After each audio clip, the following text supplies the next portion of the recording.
Okay, I believe we are live. Let me see, where are we at? Hey everybody, it's Mr. Welch. I should be live. I'm not really sure with this damn thing. Here we go.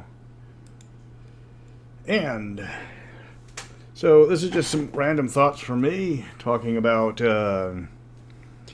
how 2020 worked, or 2021, sorry, and how we could have made it better. Hello, Scren99. This is also me practicing, and because I am not very good at extraneous, you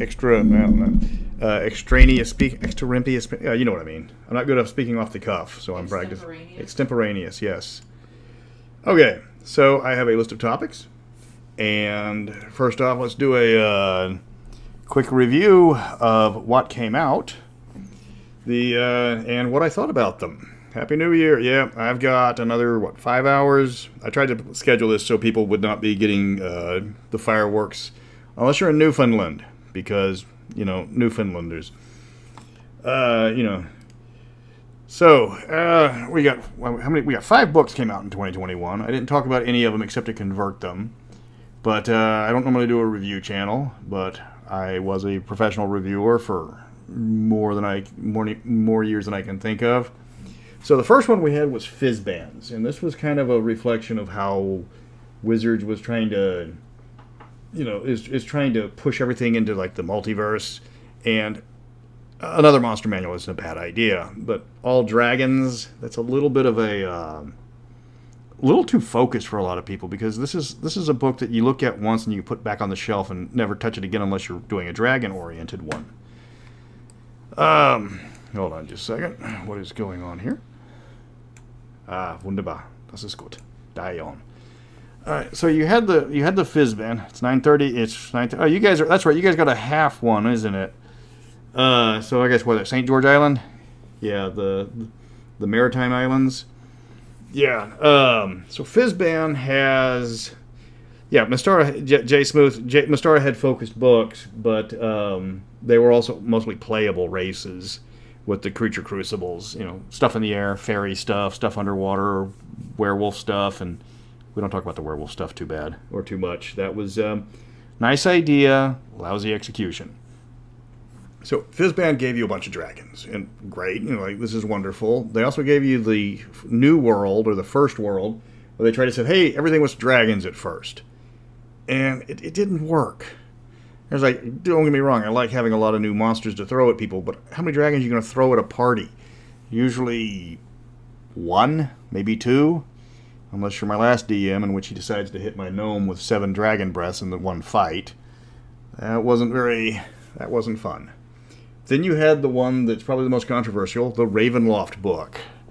Yeah, I remember when that one came out, and I remember the wailings and war cries from the Ravenloft forums, because it did not go over well. And one problem is for people who loved Ravenloft, and they've already got Domains of Dread. They've got the old Ravenloft stuff, and the reason why we remember the old Ravenloft stuff was very good. Yeah. The motto you put on the sword. Oh yes, Pedis inter quos, non placet ludus. Let him be buggered who does not understand the jest. Oh. Okay. So Ravenloft in Domains of Dread. If I ever do my list of my favorite non-Mystara books that I have, Domains of Dread is on there, because it's a fantastic book. It is creepy. It's some of the stuff is difficult to read. It is like if Stephen King and H.P. Lovecraft and all the rest decided, hey, let's make a D&D setting. And some of the stuff is absolutely creepy. Like I don't remember the exact names, but the guy that is worshiping a false god, and he believes in the god of starvation. Yeah, that didn't go over well with people. So people were upset about the Ravenloft book because it was less horror and more, I don't know, goosebumps, horror. Like I've said many times before. Yeah, horror, like I've said so many times before, is about taking things away. It's about survival. Look at the greatest horror movies. The Thing. They're trapped. They don't have good weapons. They can't use everything at their disposal. Like Aliens. They're isolated. Ravenloft, yeah, you're trapped in there, but a lot of the art was broad daylight, or it's just like, this doesn't really this doesn't scare me. And taking away my sight. Yeah, they're taking away everything that made it good. It's like, you need to. Nostalgia is good for a little bit, but you got to remember why people liked it in the first place. Like I've told people before, experience is looking back to see if you've done something before and remembering if it hurt. You want to keep what was good about stuff and then try to change it. People don't want, for the older players, they don't want the rehash. They don't want, okay, here's Ravenloft again. How do you do faster than light speed and 5e? You put a bunch of peasants side by side, and then you just have them all do the pitch and throw. And after a certain number of peasants, you're actually exceeding the speed of light. And I think you can even do it. You can even hit warp speed like 3 if you have multiple actions. That made no sense. Yeah, it makes sense in rules wise. The new Ravenloft was vignettes. Is like here's a few paragraphs. Here's a few pages. Hey, here's a demi-plane of dread. That's a detective office. Okay, the Maltese Falcon is not where I originally considered horror. Maybe it's just me. Yeah, it's a variation of the peasant railgun where they have to pitch and throw. Then you come up with Strixhaven, and Strixhaven is actually getting a really bad reviews. When I say bad, they're like mediocre at best. And the problem with mediocre is they promised us Harry Potter sort of stuff in college, and for whatever reason they had prom, and I don't remember going to prom in college. I remember going to several parties. I remember naked people. I remember that a lot. I remember drunk people. And Strixhaven was actually, it fell into the trap of, not the trap, but it's very similar to Tomb of the Apocalypse, where everybody's like, oh my god, they're going to introduce Chult, and they give you a little bitty section on Chult, and the rest of it's adventure. Strixhaven's the same thing. It's like, here's a little bit on how to play a character, or a student, and the rest of it's an adventure. It's not even a great adventure. I'm not a big fan of the magic stuff, that's why I don't try to convert it, but this one was just, they marketed it wrong, or they marketed it incorrectly. Happy New Year's, everybody. How is it in the future? Do we have things to look forward to? The Strixhaven, they promised us a new setting, and they gave us, he's like, hey, if you want to go to magic school, go to Strixhaven. It's like, okay, we got Glantry School of Magic. They got Strixhaven ain't got nothing on Glantry School of Magic. I think we decided their team name was the Vivisectionists. All right, then let me see. The next one that came out that I reviewed, Candlekeep Mysteries. This one was an anthology, so it's got its good, got its bad. Yeah. I'm still trying to figure out this software. This new electricity terrifies me. Candlekeep was the one where they brought in all these people and say, hey, you're going to make all these adventures. It taught us some of the stuff that works. Hey, yep, and there's freedom for you right outside the door. God, I love Texas. Yeah, either way, the what they promised and what they delivered were two different things. Where whether it should have been an adventure or a source book is for other people to decide. Candlekeep was the one where they let a lot of the people that were complaining about how it should have been done write adventures, and found out that writing adventures and complaining about adventures are two entirely different creatures. The guy that complained about Oriental Adventures being too Japanese gave us a wushu, the Crouching Tiger, Hidden Dragon kind of adventure. Now, I'm not a fan of that. I'm a Bruce Lee man. I want to see people getting hit. People dancing around on clouds and balancing on swords. Nah, punch him in the face, Bruce. And it showed that the people that had never written adventures or were not professional writers, it reflected badly on them. Now, the people that were, they came out with some decent adventures, but it also showcased how bad the 5th edition was at high-level play, when I think it was like the level 16 module, which was supposed to be the high-level one, was just another dungeon crawl. It's like, they've never done they've never done epic level stuff. If they're going to revamp anything, that's one of the first things they need to revamp. And then we get the last one, was the Witchlight, which again was all about the member berries. And that one was, it had promise. I don't even say that I liked it, but it was definitely, I was not the target audience. It was like they threw out all the member berries. And it's like, hey, remember Thaco? Remember the known world? Remember Greyhawk? Like, here we all are. It's like, we're all going to be doing, stuff like that. And it's like, okay, but you're not giving it to us with context. The kids, the kids are going to be like, okay, what's Dark Sun and what's this guy doing here? It's like, and the people are like, okay, tell us more about Dark Sun. No. Why not? Because we don't want to talk about Dark Sun. It's like, because we can't get psionics right. Because we've tried 4 times and we can't get psionics right. Well, yeah, there's the Forgotten Realms and there's the Remembered Realms, and don't confuse the two. I think the Remembered Realms was because of League play, where everybody had to be part of a faction, and since the factions were geographically centered, you couldn't go too far from where they were centered at, which really hurt the game, because all of the core modules were written to be compatible with the Adventurers League. So that kind of that really stifled them. Yeah. Thank you, Mobius. Mobius 8. And let me see. So those are my kind of basic reviews. Fizzban, okay. Ravenloft, pale comparison of the far superior original version. Strixhaven, what were they wanting to do, and why didn't they do it? Candlekeep, Anthology, some good, some bad. You take the good to take the bad, and what else do you have? You got the Facts of Life. And then Witchlight, mostly for kids. Like the first chapter, all of my players were like, and we're going to the second chapter. It was like, well, this is a cutesy carnival where you can all do all this stuff. And it's like, it's a cutesy carnival. All right. So now here's where we get into the meat and potatoes. Yeah, well, we've got to convince WotC that we are the target audience that they are looking for, because we have money.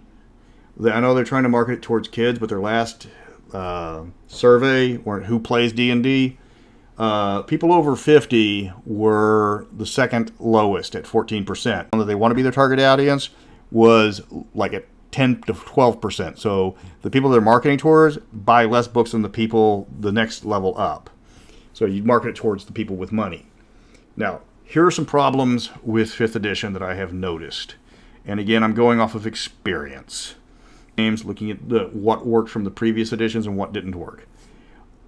They're starting to make everything vanilla. All right. It's a lot of different stuff. The rule, many of the races are, too many of the races are just the same thing. Okay, races get 4 abilities. Okay, but now you're going to start with Dark Vision, and you're going to start with cantrips on a lot of them. So that's 2 which don't work if you play a fighting type, because it's like, all right, well, I'm going to be an elf. Okay, you get the long sword, you get the long bow, you get the long spear, and you get a can of, you're proficient with aerosol cans of Vidal Sassoon. All right, but if you're a fighter, you already get those. So I get in exchange for the redundancy. You get a pat on the head. Yes, we're getting some lag. Even I'm getting lag. All right, so that's a problem that they've got, is they tend to be a little bit lazy. And with the game design, because I think 65% of all the races have dark vision, and about 40% get get some sort of cantrip, and the cantrips are getting really bad.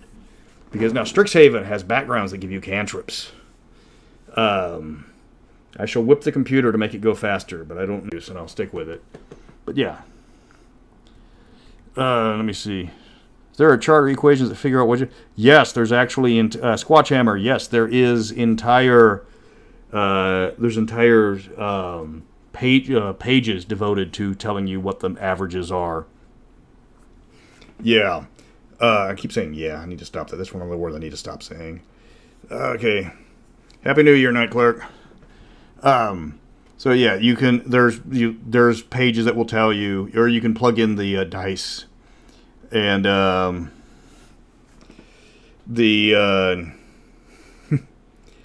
you plug in what dice you want to roll. It'll tell you what the percentages are, and you have the magic in the game has really gone up there.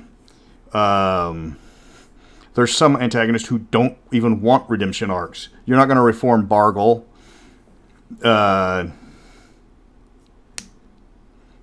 Well, no, I'm not. It's not that I'm not a fan of the classes having access to magic. The problem is they're flooding them with magic. Was it the Tasha's Guide where they have 6 new subclasses, and for the non-magic types, the fighters, the rogues, and the barbarians, and all of the subclasses are magical, all of them. That's the problem. Is they're not giving us non-magical options. Every new option is magical. It's like, okay, what do you get? It's like, you're a fighter, but now you can cast spells. Well, that's what the last 2 guys did. Yes, but you can cast different spells. Now they're mind spells. It's like, okay, how is that different from the other guy? Well, different spells. All right, but we don't want to play a magical fighter. Okay, well then you're a champion or a battle master, so get back over there with the rest of the people.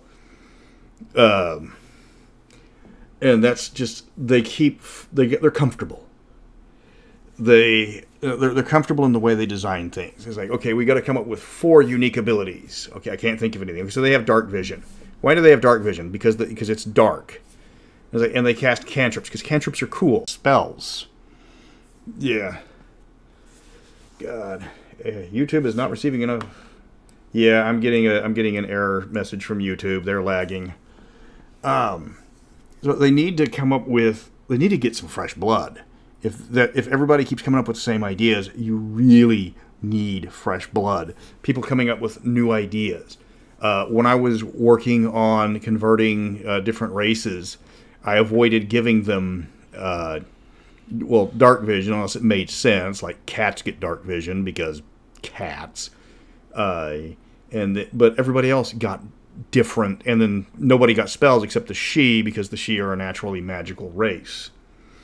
But I tried to avoid the same, you get this, you get that, you get this. And it's like, just like everybody else. Excuse me.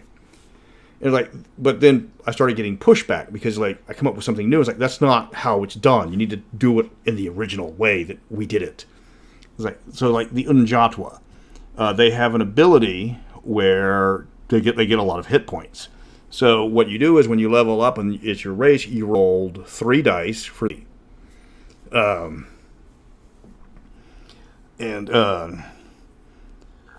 that is something that just keeps coming out. And they needed to branch out rather than make everything more same.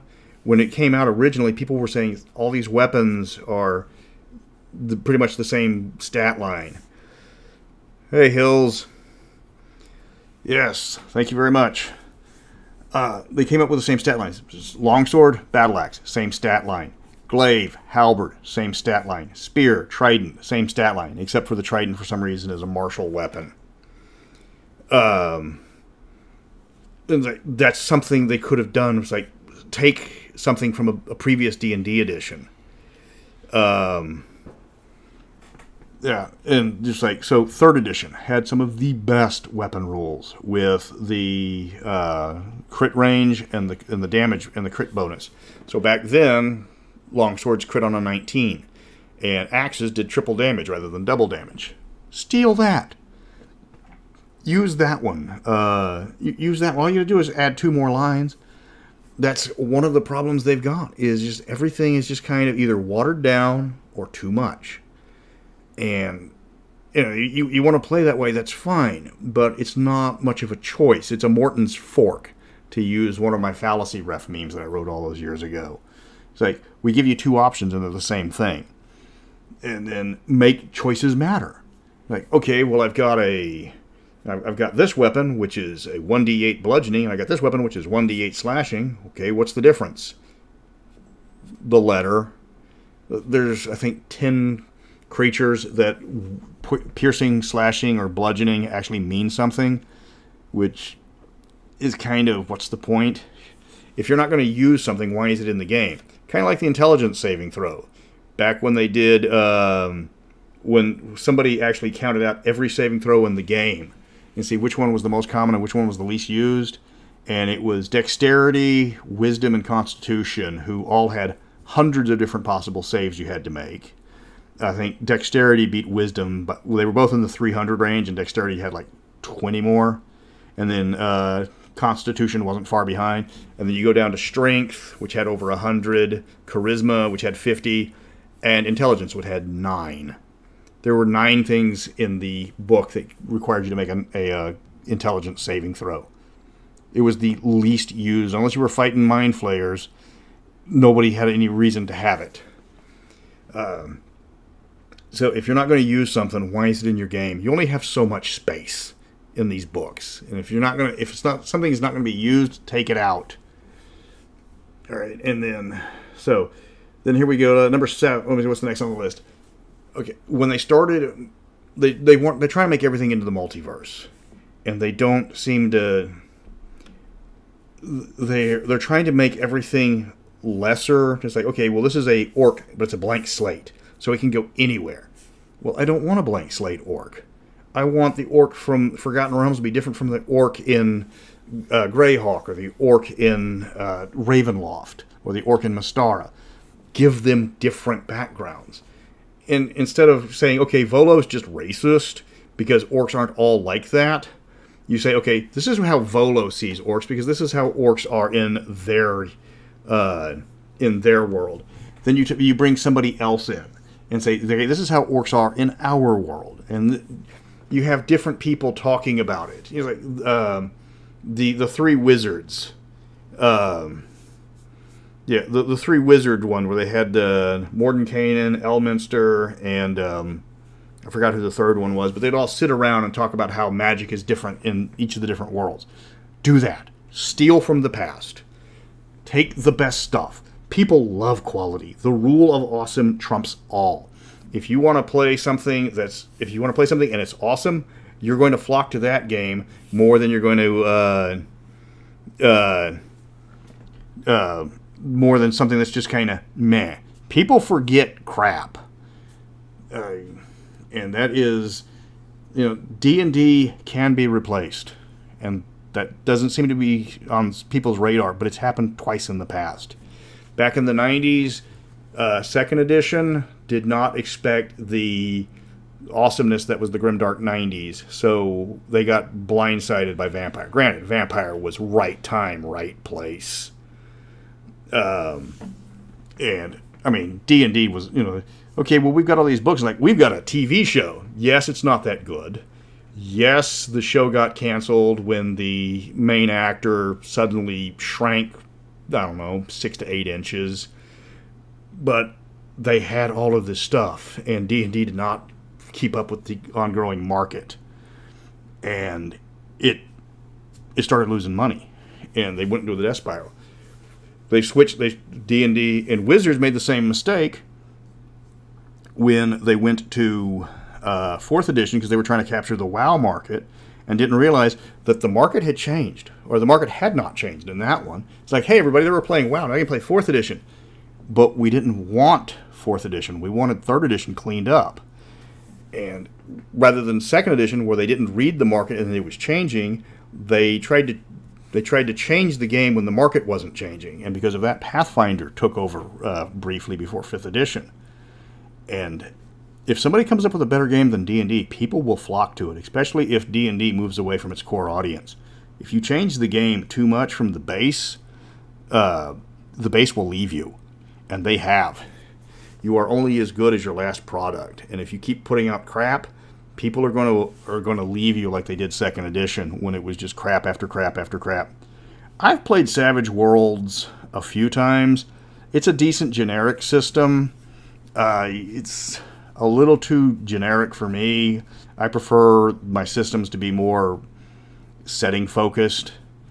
I mean, it's good for what it does, but for me, it's just kind of lacking a little. I'm not slamming it. I'm just saying more people would appreciate it more than I do. Let me see. So, and then going back to the what I was talking about. So they're trying to genericize the lore. And that's a terrible mistake because people want the lore. They love the lore. They like to read it. I mean, how many novels did they have? I think Forgotten Realms, when I was doing the count of how many books for each setting, Forgotten Realms had over 200 books. It's been on the New York Times bestsellers list. And people were reading the lore. Dragonlance, people read the books. Yeah, they kind of all they all kind of got bored, but I mean, they were good at first. And you can't take lore out. It's easier to... Too much is always better than not enough. I'm staying awake until my eyes won't let me stay up anymore. Too much is always better than not enough. If you give me, if I'm asking you for 10 pages of an adventure and you give me 12, I can shave 2 pages down. If you give me 8, padding is a hell of a lot harder than it is to just cut. Give us all the lore we can handle. Let us decide what's good, what's bad. But then don't start saying it's like, well, because mind flayers aren't that bad in this world, it means they're not bad in all the worlds. That's not how it works. Right? When you're talking about how the drow are, it's like, okay, and now there's good drow. Really? When did they become good? They were always good. And what story was that in? If you're going to come up and say, okay, and then you come across this enclave of good drow, don't just spring it on us. Show, don't tell. It's like, give us a story where these drow revolted against the Menzoberranzan drow and decided to go off and start up their own lingerie shop with their spider fetish, where they didn't need Lolth and they didn't need all this stuff. They're going to start their own underground lingerie kink shop with blackjack and hookers. And they don't need all the other stuff. But don't just, hey, and here you go. Here's a whole bunch of new stuff, and they were always around. You just don't remember it. Like, retcons have their place, but they got, you got to retcon when there's continuity errors or when you're trying to fix a problem with a storyline. Oh, MERPS was huge for a while, and then Iron Crown lost the license.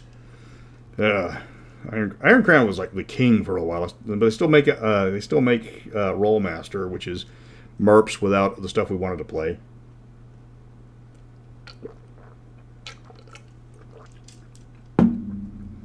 And then that's the thing. Yeah, Rifts. That's the thing with Rifts. The Rift players know the system's crap. That's what they like about it. I like bad movies. They like bad RPGs. You can't fault somebody for a guilty pleasure. But Wizards also doesn't seem to realize that kitchen sink settings only work once, because otherwise you're just playing the same thing with different names. Drow, okay? Greyhawk Drow are very evil. That's their point. Even the one that's on the surface, which is the one at the Valley of the Mage, she's still evil. She's just a different kind of evil. The Eberron Drow are completely different. It's a refreshing change. They're not evil for evil's sake. The Forgotten Realms Drow are, like scantily clad lingerie fetishes. But Birthright, no Drow. Mystara, no Drow. Dark Sun, I think all the Drow are dead, but no Drow. And Dragonlance, no drow, because the only time they've ever mentioned a dark elf, Margaret Weiss, I think, pulled out a knife. So no drow. The haven't seen Powered by the Apocalypse. We got a book set in Neverwinter. That was Dragon Heist, and that was a weird one because it did talk about Neverwinter, but it talked about weird parts of Neverwinter where they decided to have a section on the gay bars, which was yeah, they're going to take us to a gay bar, like with a Taco Bell or something. And like, okay, you could have given us so much information on so much of this city, and you're going to discuss this topic. Okay, well, if that's your priority, that's yeah, and people love the lore because it's like, okay, that's the hole you fall down to in looking at the lore. It's like, hey, what happened here? And he's like, you go up to the wiki and it's like, okay, what happened? And he's like, oh, who's this guy? Now, what's this guy? And it's like 22 hours later, you are almost a journeyman in learning Forgotten Realms lore. Okay, Dragon Heist is set in Waterdeep. Yeah, there's one that was set in Neverwinter. That was okay. No, the Into the Abyss was set in Baldur's Gate. I remember there was one that was set in Neverwinter. Tells you how much I pay attention to the settings when I play the adventure modules. Yeah, that good fun. So you want more lore. You want to throw stuff out at people, even if it's just online. Give us the meat. Give us the Elminster ecologies. That was like huge. It's like the ecology of the flumph. You're like, okay, and I'm sitting there reading the ecology of the flump for an hour. Now I know all about flumps, so the next time I have one. They give you very little information in the actual monster manual, which isn't a new thing. The monster manual for the Beckme series, the Creature Crucibles, was like, okay, here's a Bodendrucke, and here's 2 paragraphs. He eats purple worms and he steps on people. The end. It's one thing they have a problem with is the people that wrote the original lore, the ones that created it. Well, that's Ed Greenwood and some people, but most of them are gone, and they're falling into the, okay, I have a setting, I want to use my setting, but I have this setting, so I'll just change this setting into my setting.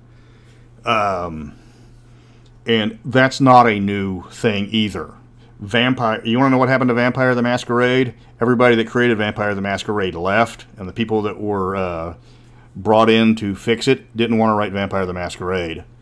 That's why they destroyed the line and brought up the new vampires that nobody played, and they had to bring back Vampire the Masquerade. You can completely cycle out everything. It becomes the Theseus' ship of RPGs. If everybody that wrote the book is replaced, is it still the same book? If I had to create an RPG system, depending on what the setting is, okay. When I did a game called Decurion before somebody bought the rights to it, and it was science fiction, not post-apocalypse, but dark future, and it was stat skill using a die pool system. But when I was working on Dragrider, the RPG that I've been kind of tossing around that's been slowly coming together, because I'm trying to capture the fantasy market. The fantasy market prefers level class systems, so that's where I went with. The mechanics you use needs to be dependent on the setting. And then, so you've got all of the, you got the lore channels. You've got AJ, you've got Rex, you've got Jordan, you've got Hour of the Raiden. Yes. Okay, yes, everybody. Betty White did die at the age of 99, and I would like to say that people have been saying that because she couldn't play with Legos anymore, so blame Hasbro. Hasbro does not make Legos. Legos are made by the Legos Corporation, so blame them for Betty White's death. Okay, that is my... I still say Keith Richards got to her. Yes, and probably Keith Richards beat her in the sword fight, just like he beat Beethoven.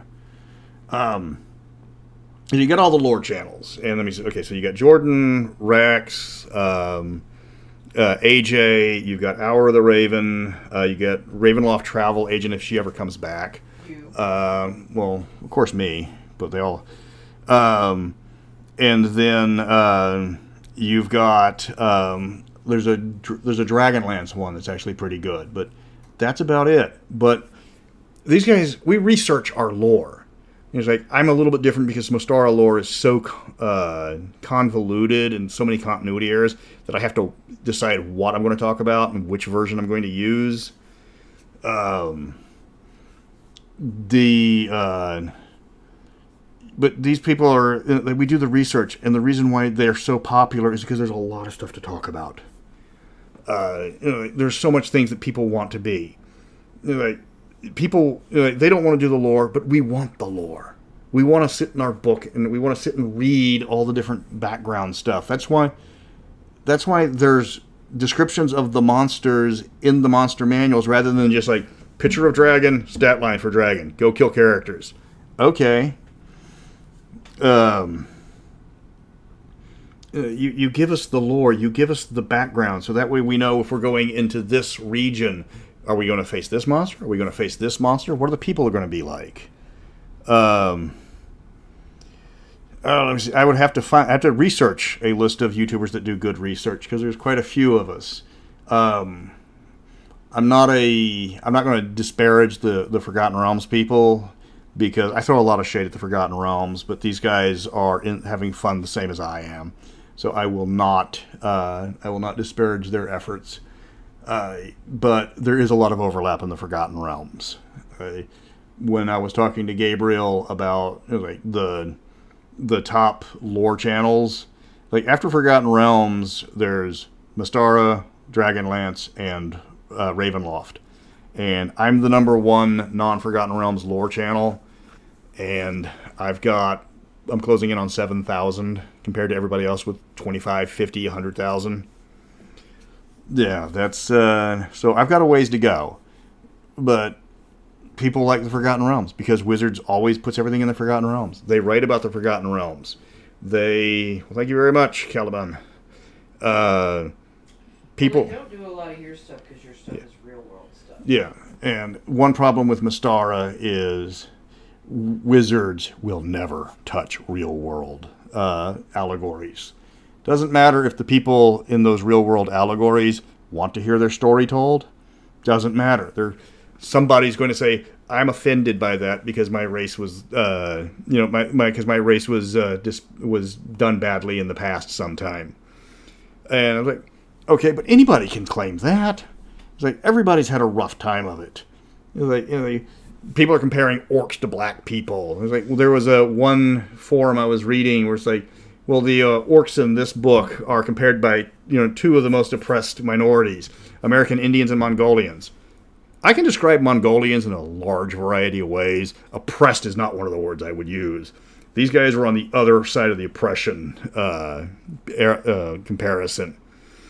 And anybody can take offense, but cultures are not monolithic. Somebody from California taking offense at something is not going to offend somebody in South Carolina. That's the biggest thing. Is they seem to be listening to the people that yell the loudest. The squeaky wheel gets the grease, and the nail that sticks out the most gets hammered down the hardest.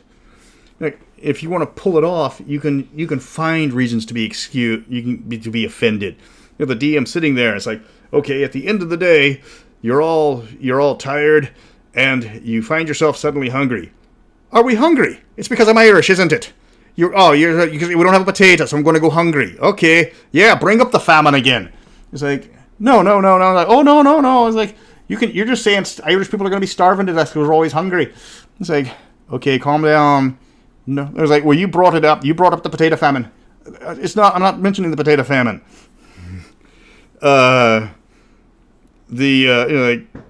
You can find a reason to be offended, and don't let these people speak for everybody.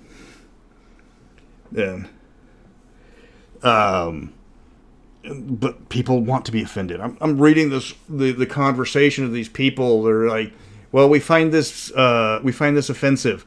And it's like, okay, it's not that offensive. Like, well, you're not a part of this conversation. And the next person, no, he's got a point. You're not part of this conversation. In the end, it's just like a small group of people arguing about what words they're allowed to use between them as they all agree with each other. And they never take anything into context, because context is everything. Well, and frankly, the real world isn't sanitary. Yeah, it's like nothing. We got one guy with a hate hard-on for the Roman Empire. It's like, okay, the Romans were bad. Yeah, no shit. Like, they threw people to lions, but they're so far removed that we don't comprehend how that could have been a possibility. Then that's things we can do. Yeah. Yeah, like one thing is like one of the pieces of art I'm using for this is by Marco Walters, who is a Native American from Mexico, and they were like arguing about, well, you can't do the Native Americans were oppressed. And he's like, look what they did to the poor Aztecs. He's like, yes, my tribe helped to do that, and I'm glad they're dead. It's like, what? He's like, yes, we don't view the Spanish as conquerors. We view the Spanish as liberators who gave us weapons and helped us overthrow their people. Thank you, J1066. The Battle of Hastings, never forget. He's like, we'll never forget what the Spanish did for our people. He's like, they put us in charge and made us the king of the hill. He's like, well, you can't side with the Spanish. Why can't I side with the Spanish? They were nice to us. They treated us great. It's like, yes. Victor says, happy birthday, Mrs. Welch. Thank you. Thank you. She says thank you, Victor. You can't. They have problems with real-world allegories. That's why Dark Sun has a problem with slavery. Pathfinder's saying no more slavery, and Dark Sun is like, hey, we are Spartacus. Greyhawk is like all about the interborder rivalry.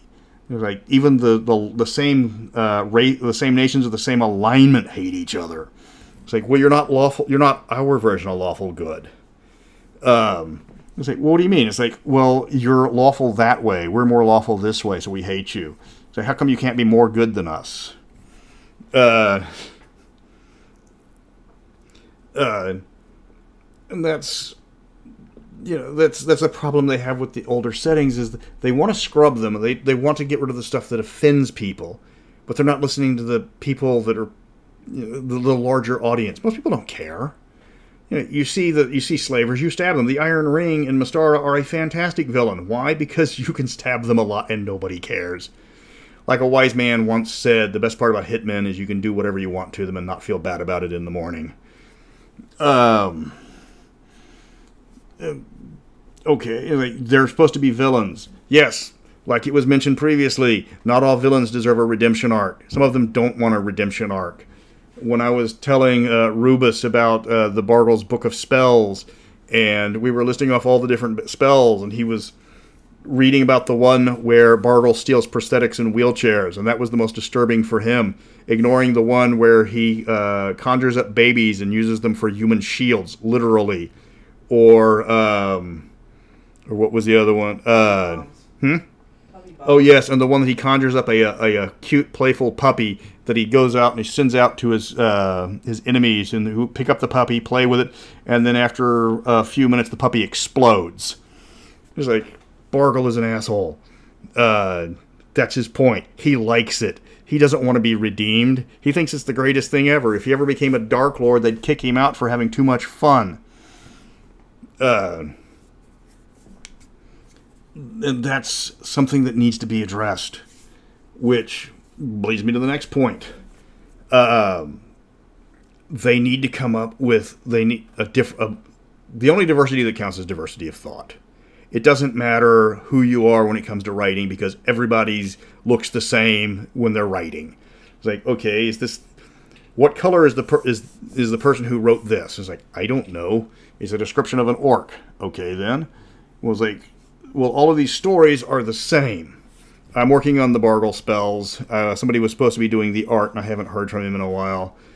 I think I've got to come up with like 17 more spells, including ones where he uses a dominate arm, where you just take over just their arm, where he can like start slapping you.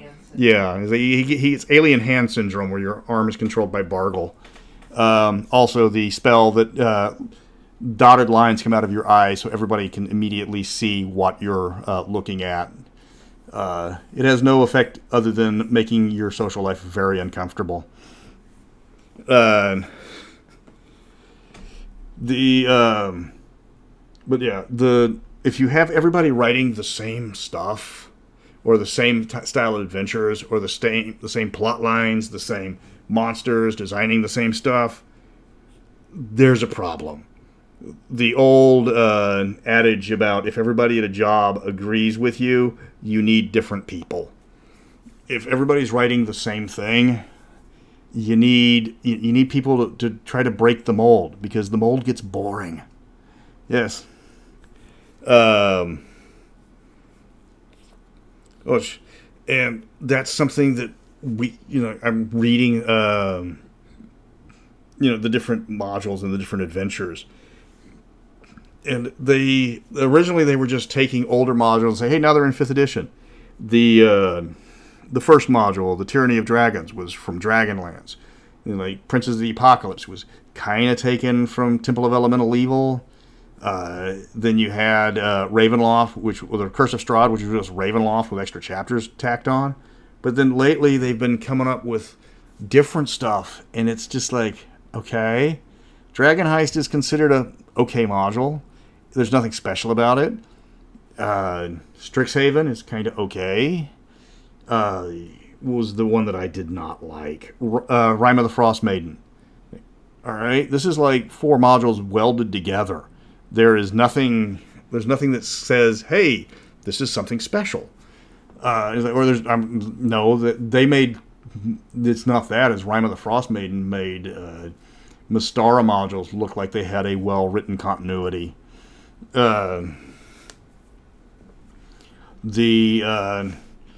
do have one Bargle spell, which briefly shrinks your clothes to like 10 to 20% of its normal size, and then it immediately reverts back to normal, which ruins the clothes, but other than that has no effect. Thank you, King Koth Sagan. Dragon Heist was fun, but you had to make it work. And you had to, don't get me wrong, there's putting the, picking which one out, and not all of the villains were on par with each other. That was something fun. You said, okay, well, you've got the crazy beholder. Beholders can't be crazy because you can't depict somebody as mental illness, because if you depict somebody with a mental illness, that's you're meaning that all crazy people are bad. So we can't have that anymore. I actually read that. Caligula doesn't care. Okay. Jeffrey Dahmer doesn't care. And there are times when people have mental illness and they're not in control of their faculties, but they can still do horrible things. But then again, there's people that have mental problems that if their mental problems aren't the correct mental problems, they will still be blamed for their actions or their words. Hello. We were discussing H.P. Lovecraft, everybody's favorite horror author. And there was a conversation between a psychiatrist and a writer about why he was like he was. And the man was probably clinically phobic. I think the psychiatrist said that if he had walked into his office, he would have called his secretary, said, cancel all my appointments and get the Porsche dealer on the line, because this is going to take a while. H.P. Lovecraft had serious mental problems. I think the list of his phobias went on for 3 pages. But he did not like other races, among other things. He also didn't like fog, cloth, seafood, anything past the Mississippi and south of New York, Germans, Belgians. How can you not like Belgians? He had some really, really weird phobias. The man was not well in the head. But later, he, through the help of his other writer friends, developed. His tone started softening, and he started seeing that these people weren't monsters that he thought they were, and he probably thought they were literal monsters. Air conditioners. He was afraid of air conditioners. Yes, he was afraid of cloth. He was afraid of, like, doilies. He was afraid of lace cloth. Like, I'm not sure how that phobia works, but it was on the list. But he softened up. So his opinions towards other people, towards the end, he started to realize that his phobias were unreasonable, and he started opening up to other people, and he lost a lot of his xenophobia towards other people. And he sort of redeemed, I don't say redeemed himself, but he tried to make himself a better person at the end. Granted, he only lived like 42. He died of cancer in his early 40s. But the man, some people have issues. H.P. Lovecraft had volumes, and we read them. But for a lot of people, they only read that, he didn't like black people, or he didn't like minorities. Well, join the club. He didn't like anybody that lived near the coast.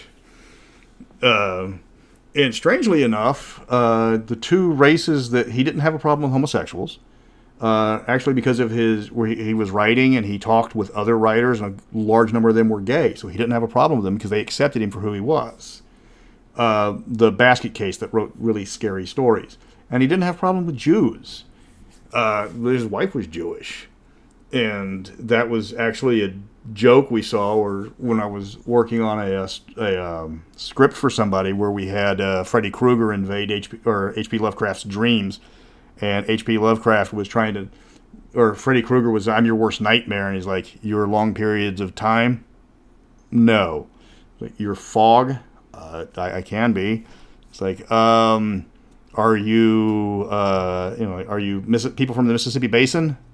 What? That's kind of oddly specific. It's like, oh, let me guess. You're afraid of you're afraid of gays, and Lovecraft's looking at me and go, "Wow, project much?" But the thing is, okay, you're off on a tangent, but H.P. Lovecraft, towards the end, tried to redeem himself. He's like, okay, I had terrible thoughts to begin with, but I see that these people are not the horror monsters that I said. But for a lot of people, if you're the bad guy, you're not allowed a redemption arc if they don't want you to have one, even if you try to do one. Okay, my thoughts on alignment. Alignment should absolutely be kept. Okay, again, the more things you put into the game, the more things that you can work. The more things you can work with. You want to do you want to steal, not even steal, you don't have to steal, it's already their game. Take Planescape. Planescape did alignments better than any other setting, bar none.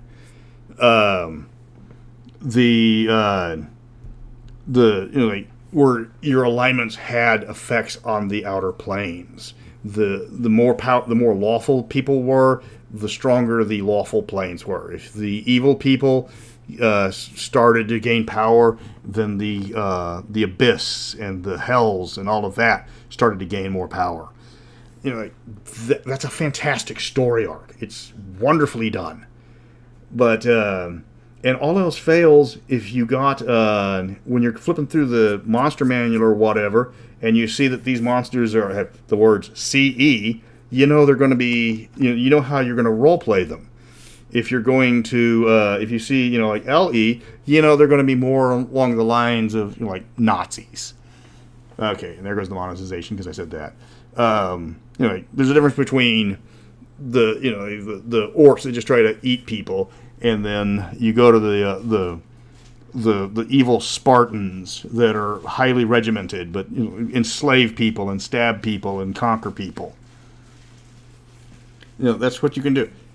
All right. Something that they do need to do, and they won't do it, is they need some supplements for the Dungeon Master. The Dungeon Master's Guide was As far as all the Dungeon Master Guide go, 5e was pretty weak. It gave us the list of the magic items, which was going to happen. it gave us a little bit of extra rules. But when you look at the other ones, where it's like, okay, I need it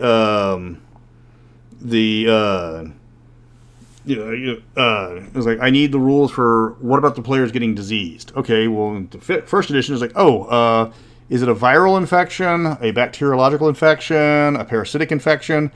Because I need to know what kind of infection is to tell you what chart to roll on. Give the Dungeon Masters more stuff rather than just the fluff. Where it's like, okay, and this is how it could be. Don't tell us, don't tell us how to. Okay, well, if your players want to do this, then you need to do that. The Dungeon Master's Guide should be about 90% crunch.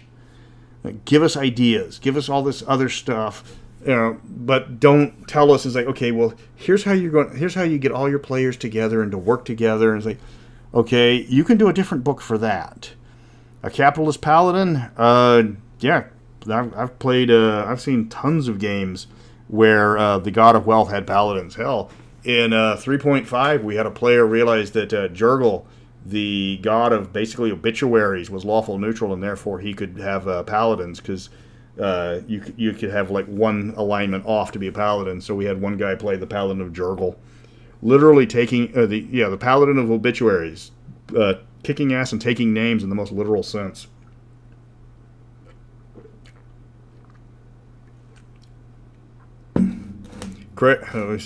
Charlotte, you got all the Planescape. Well, looks like your kid's college fund is paid for. I've seen the prices on those lately.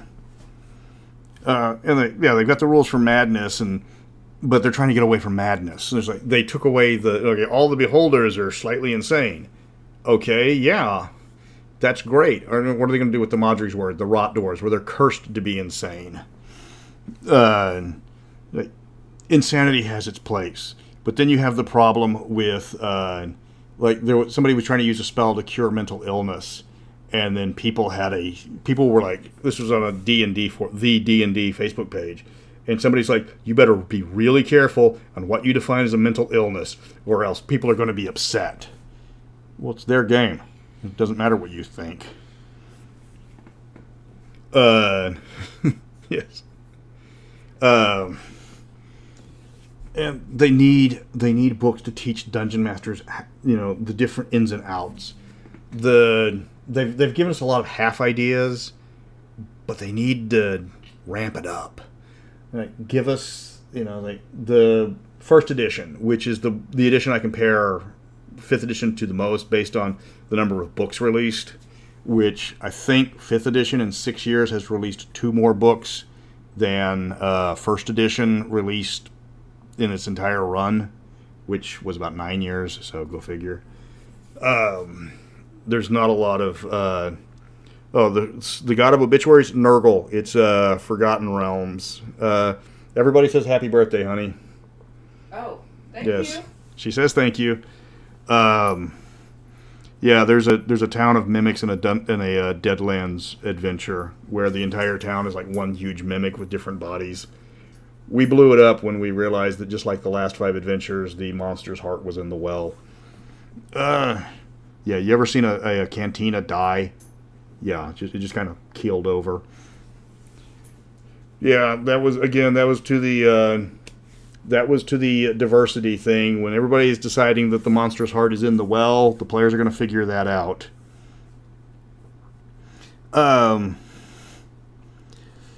So yeah, they need to come up with tools for the Dungeon Master.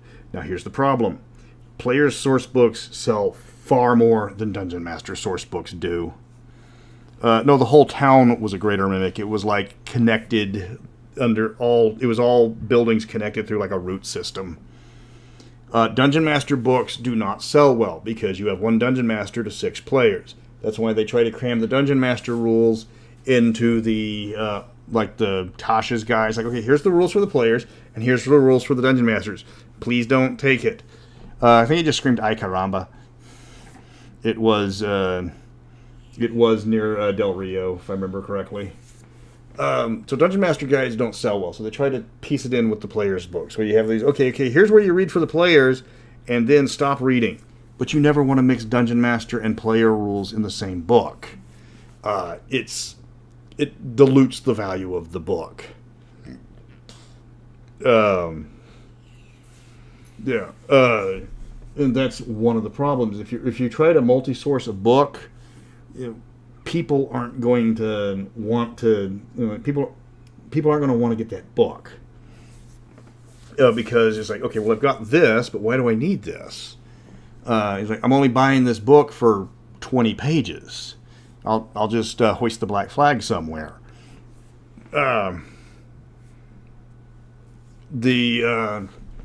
But okay, another thing is like the love of Forgotten Realms, and yeah, this is an old one where everything's Forgotten Realms, but these guys have Hasbro money, and they've got Hasbro marketing and Hasbro licensing.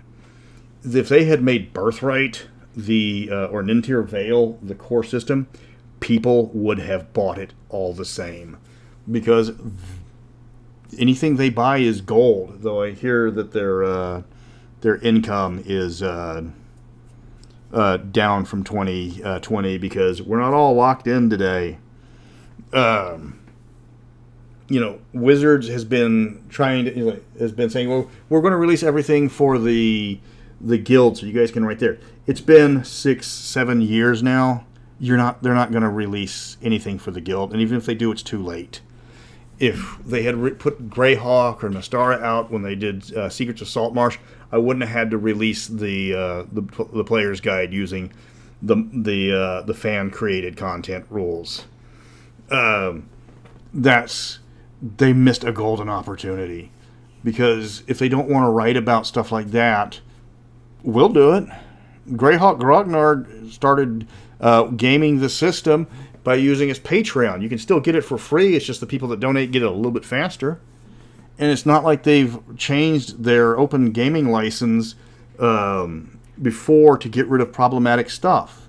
The DM's Guild has several times told people, like, no, your book is not welcome. You cannot write here. I think they did that to all of Zach Smith's stuff. And I have not made myself familiar with that bit of drama, but I know they got rid of him because they didn't like the accusations against him. But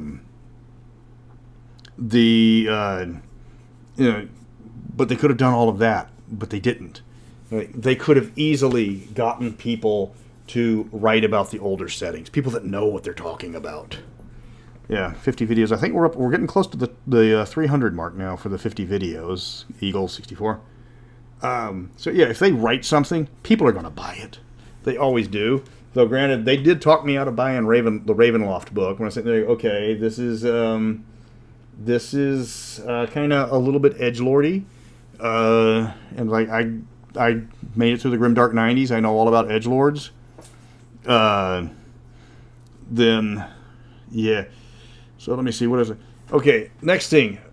They're trying to make it. They've said that they're trying to make it for younger audiences, but younger audiences don't have money.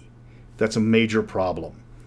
Like I said, when I mentioned the who buys stuff, the youngest crowd are in the least bracket of buying stuff because they don't have money. They don't have jobs. The 50-year-old people, we're happy playing other games, or we're happy we've already got the stuff. It's like, if I want to play Mystara, I've got all but 7 of the books. I've been waiting for them to open up because I'm not paying $150 for one of those crappy master level adventures that was just, hey, it's Alphax up to his old nonsense again. All right, take care, Victor.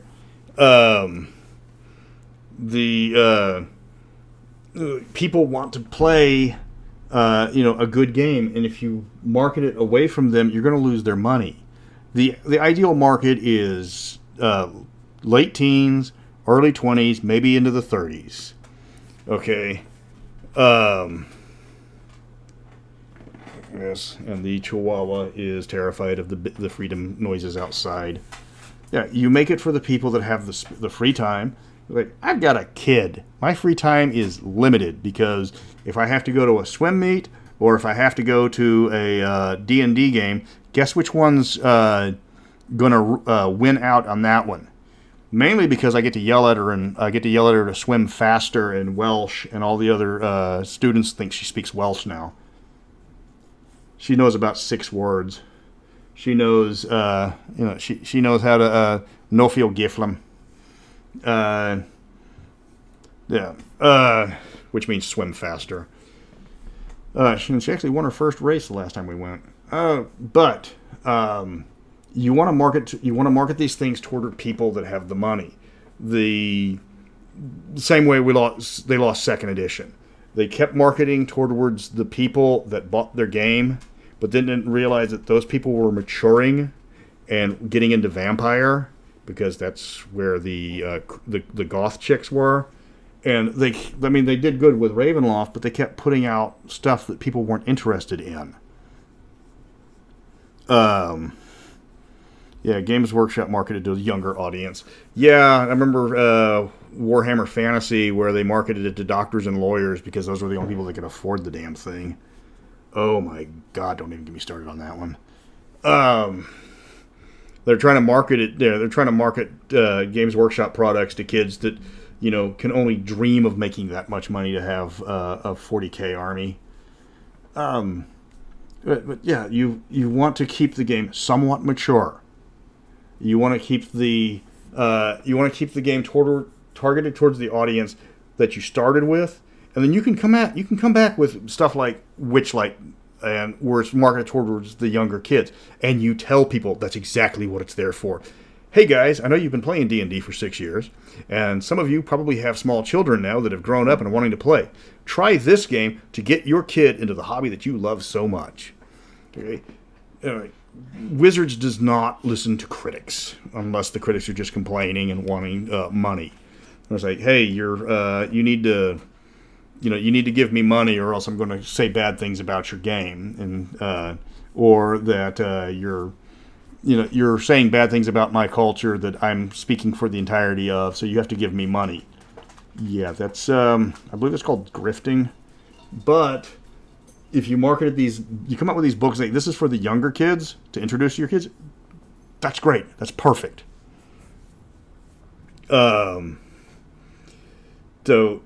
So Wizards does not listen to the critics. The fans listen to the critics. Thank you, Eagle64. So yeah, the fans listen to the critics, and Wizards listens to the accountants. And if the hey Moonring, if the fans start taking their money elsewhere, like they did with Pathfinder, then the accountants are going to say, hey, this isn't working. The fans listen to the critics, Wizards listens to the accountants. And if we take our money, if we vote with our dollar, we vote for our dollars, then they're going to either have to change it, like they did with 4th edition, or they're going to get replaced by somebody else, a better game. So just to fill people in on the progress of the Mystara Dungeon Master's Guide, I am stocking up money to give to Rubus once he finishes the last pieces of art.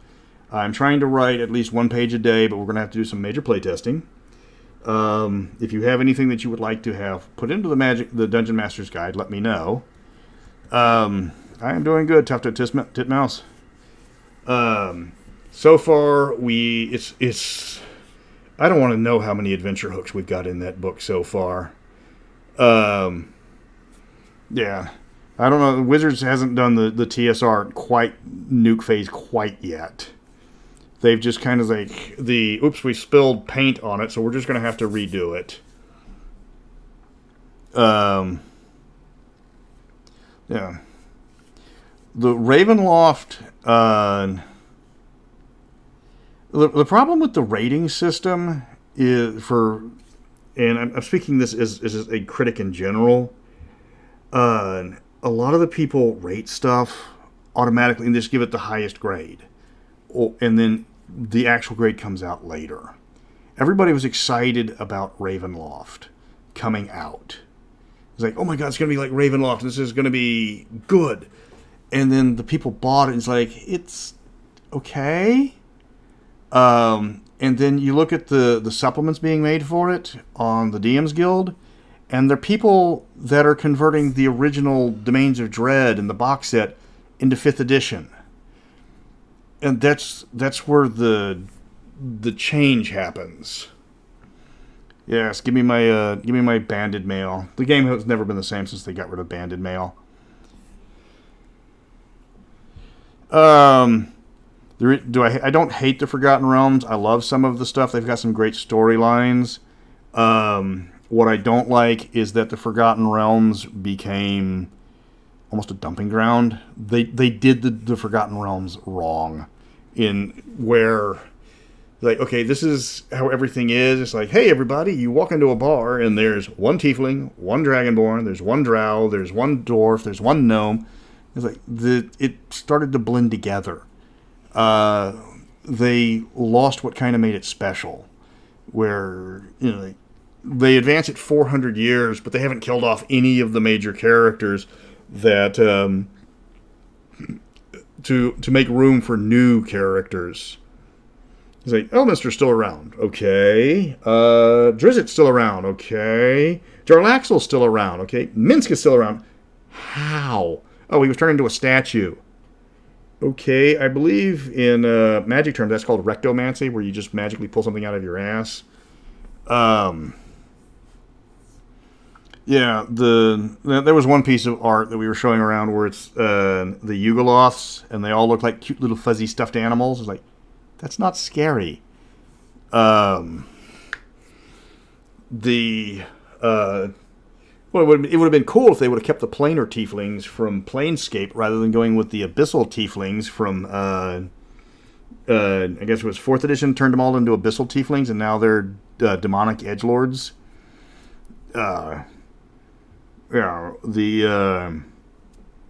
Like when we were playing Forgotten, when I had to run a Forgotten Realms campaign, the first thing they did when they were at the bar getting the mission, it was watching the Drow Ranger choke to death on a chicken bone at the table next to them. Yeah, and it's like all of a sudden the Drow are all above ground. Like, okay, it's like, but we, of course, with the Drow players, it's always, I can avoid the penalty by wearing sunglasses. No, you can't, because you've developed you can feel the skin cancer forming.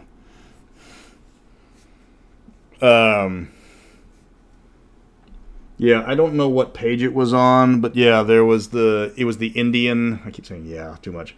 They were the Indian one, and it's like all the Yugoloths, and they all look like stuffed animals. So the Dungeon Master's Guide is still on par for being 320 pages. It is currently, I want to say, sitting at 70. Because and a lot of the stuff I'm just having to hack through, because if you ever written just page after page after page of magic item, it's mandatory. You have to do it. There's no way. Yeah. So the thing is, Drizzt wasn't that bad when they first got him started, but they kept going with it, and it was like he became the greatest, most awesome, amazing guy ever. And it's like, if you take away the challenge, what's the point? That's one of the reasons why Raceland was so, like, oh, he's the chosen wizard. It's like, he's a dick, and he knows he's a dick, and he doesn't care. Thank you, Frog Zeke. Yeah, the mass combat rules. Let me tell you a little bit about the mass combat rules, and also the domain system, because I'm really proud of these. What we did was change the mass combat into, the armies have 6 characteristics, basically stats. And domains have the same thing.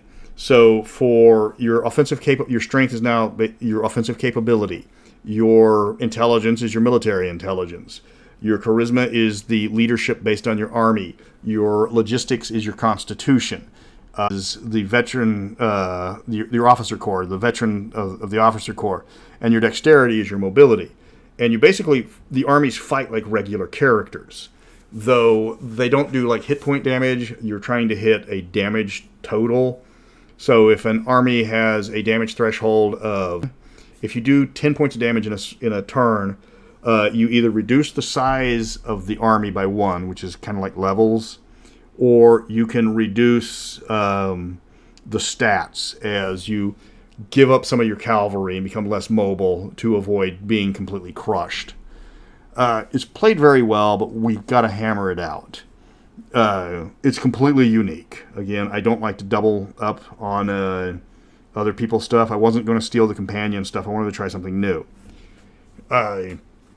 And the level of the army is basically just its size. So if you have a level 1, you have a squad of men. If you have a level 10, you've got a Roman legion. Again, Aasimar, better in Planescape. But what wasn't better in Planescape? This is Zeb Cook we're talking about. We've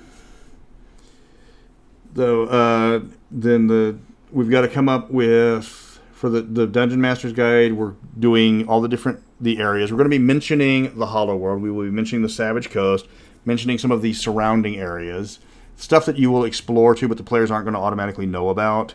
We will be having gunpowder rules. We will be including some of the stuff that I came up with for the to like the Great Barrier, to try to explain why Mystara is different and explain why certain races aren't there in greater detail. And one of the pieces that Rubus is working on is Haldemar and the Princess Ark going full broadside with a Mind Flayer Nautiloid, because it's awesome. The Nautiloids invade and find the Alphatian Air Force waiting for them. That would have been amazing. The rule of cool. I know I don't like Mind Flayers in Mystara, but alien invasion versus like Sky Fleet of galleons, you can't pass that up. And then we're going to have special rules for for different stuff, better explanation, or more thorough explanation, not a better one, but stuff that the DM knows that the players won't know. And again, we're trying to work on the monster manual, but that's going to be a lot of money. And hopefully we will have it out sometime late next year. Depends on how fast he can draw. And I've still got to raise the money, though. So all of the money that I'm raising in the chats is going to Rubus. I got to give him $1,000 for him to get started once he gets finished with the original stuff that he's already been paid for, and then another $1,000 when he's done. Yeah.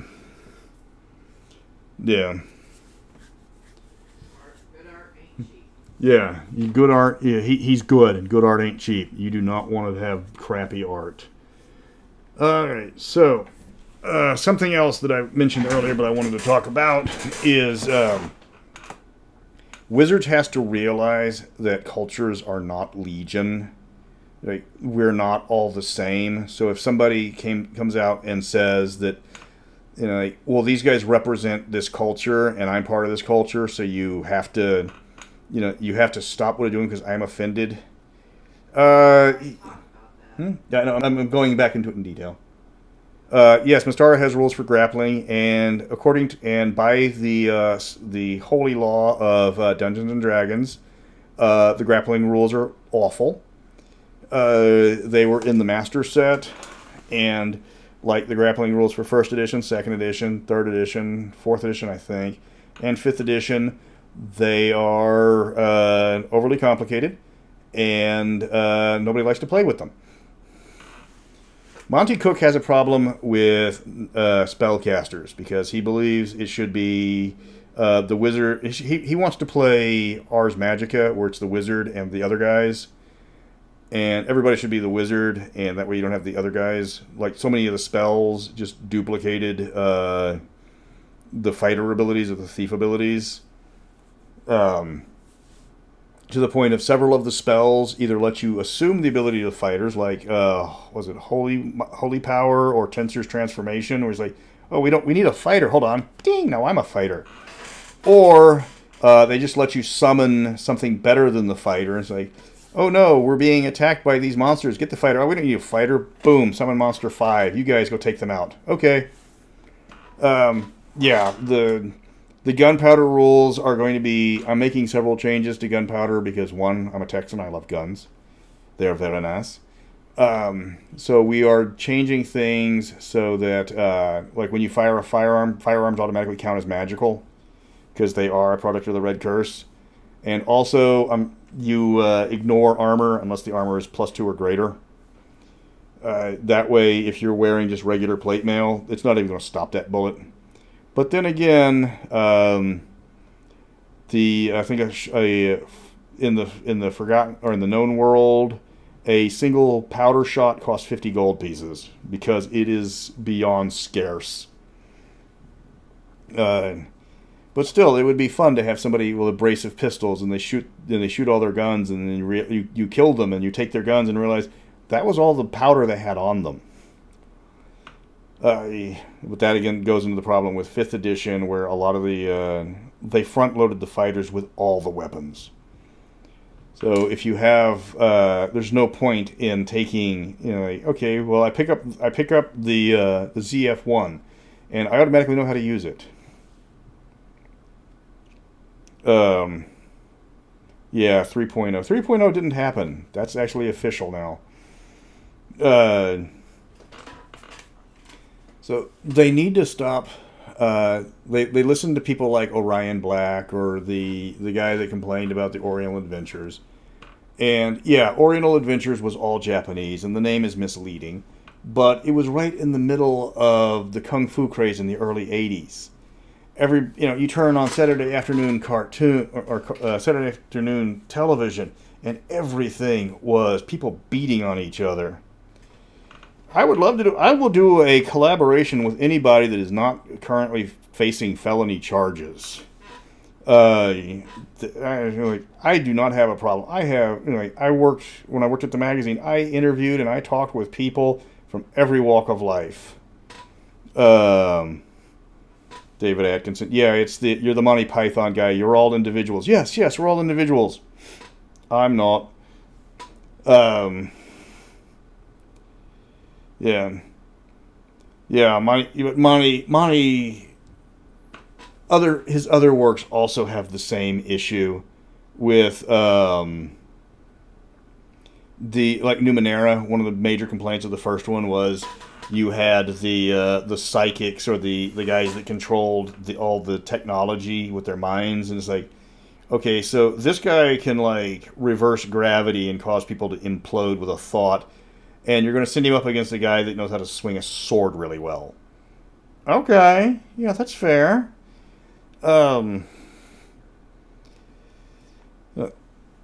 Wizards listens to the Twitter crowd way too much.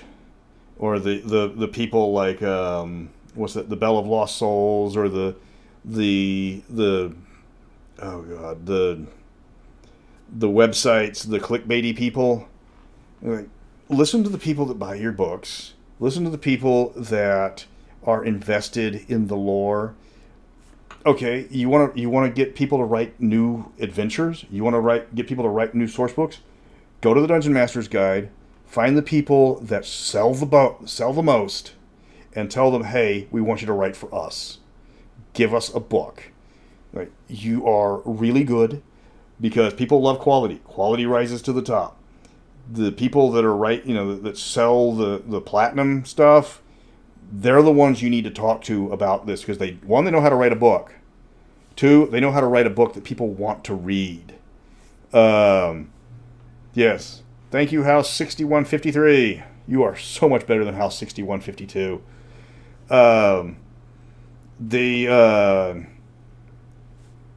the people that know how to write a book. They know how to write a book that people want to read, and they also have experience in editing and understanding how books work. Again, okay, well, you have 10 pages, right? So what's my margin of going over? About 10%. So you're looking at 10 pages. You're looking for 5,000 words, maybe 5,500. After that, you're going to give me the eyebrow. Right, I can do that. The video I made for the Black Pants Legion in Tex, it's like people were saying, it was too short.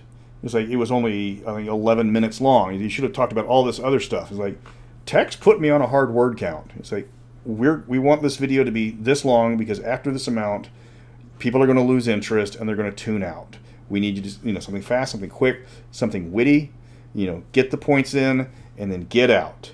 Leave them wanting more. So he gave me 10 minutes. I went over by a minute, but it wasn't too much because it was within the 10% thing. So I didn't have time to talk about all the other stuff. But I gave him what he wanted. I gave him the time frame he wanted. I followed his instructions, and he'll, like next month he'll probably give me something else to do. I don't mind. They're good people. I need to send him a book whenever I can get a little bit extra money. Raceland versus Elminster. Raceland, because in the last game I played, Elminster had suffered a fatal heart attack while getting serviced by a prostitute. She was paid to look specifically like Emmeline. Yes, and the guy, the I'm not guy, was actually they put him later in the crucifixion scene. And and that's one thing that TS or Wizards, if Wizards wants to do something weird, do a non-human setting. What was the one they had for going with the Magic the Gathering books, which I'm not a fan of, but I don't even remember the name of it because I kind of skipped over it. But it was the one where there's like the elves, the goblins, and all that. There's no humans. Do that. It's like, okay, what are our options? You can play all of these. I'll just play a human. They don't have humans. What do you mean they don't have humans? They don't have humans. They lack humanity. Here is your elf. Here is your dwarf. Here is your gnome. Here is your Shottenelf. But yeah, that's what they need to do. Be original. Be creative. If you want to give us a new setting, give us something that we hadn't seen. Don't automatically assume every race goes in every setting. Take stuff out. Giving examples of, if you wanted to play, in the Dark Crystal, Gelflings are elves, Podlings are halflings, the Spider guys can be Aranea, the Skeksis are, obviously Nagpa, the opposite of the Skeksis are, I don't know, you can make those guys unique. No humans, no dwarves. Just random random races. You have a unique setting, and people are going to remember it. If you're going to write a setting, give it a theme, and double down on that theme. They could have done wonders with the Greyhawk setting not when, but before Game of Thrones really started to suck. They could have done so much with Greyhawk. And then watch it crash and burn when the same way that King's Landing did, but that's not on them. Greyhawk was we've got all these kingdoms and we hate each other and everybody else. Thank you, Moonring XD. Which Magic Gathering setting did I like the most? Magic the Gathering was at its strongest with the original let me see, Ravnica / Time Shift. That one of the time shifted cards. I had Magic decks that did horrible things to horrible people. I had one deck that I actually had to apologize to before I started playing with it. All hail Discardia. Made a guy discard all 7 cards. It was like it's like a $32 deck. I don't know what it is cost now, but yeah, I was an unholy terror at Magic, but I hated playing for money because I wanted to just have fun.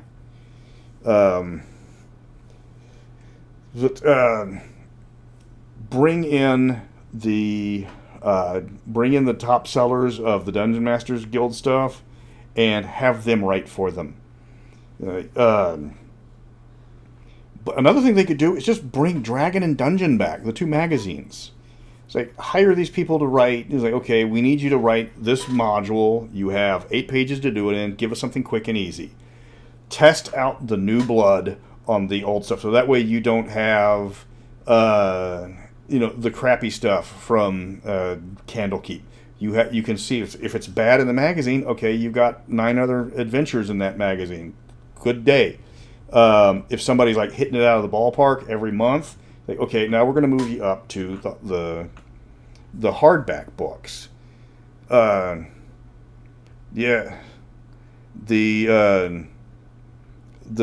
the best part about it, is you give them stuff, and then you can take all of the lore that you can't fit into the monster manual because of space. I mean, the lore on the let me see what's a good race that has a ton of lore. Okay, the dragon, the Draconians. The Draconians in Fizzbands are like, that's it, that's all.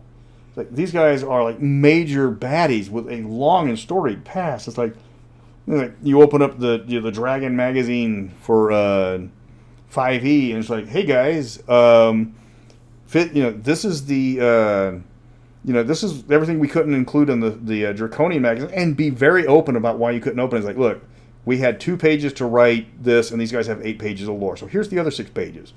You put the Dragon magazine out, you charge $3 for a PDF, wash, rinse, repeat, cash out. That's a fantastic way to do it. You sort out the new people that want to play or want to write for you into Dungeon. You invite the DM's people that are, if you get a book that goes over a certain level, and say, hey, we're interested in you writing for us for at least once. Let's see how that's been doing. And then the Dragon magazine you give to the people, the lore people. If Dragon magazine wanted to get AJ to write, lore stuff for like the new Elminster's ecologies, he would jump at the chance. Because he's good at it. He knows what he's talking about. He wants to talk about the lore. He's like, you can use that to expand on things. You don't have to say, it's like, okay, well, like Volo says this is how the orcs work, and then you come out and it's like then that month you tie into the Dragon magazine. It's like orcs of the multiverse. It's like, and here's how the orcs work in the other 9 settings, and that would be fantastic. And people would buy it. My God, they get a bunch of other stuff. They put out a bunch of other stuff, and that's in the with the Unearthed Arcana, which is just playtest rules, and they come out with the charity stuff for the PDFs. That would be fantastic to just have like a 50, 60 page magazine. I don't think they're ever going to go back to a print magazine. Print media is dying.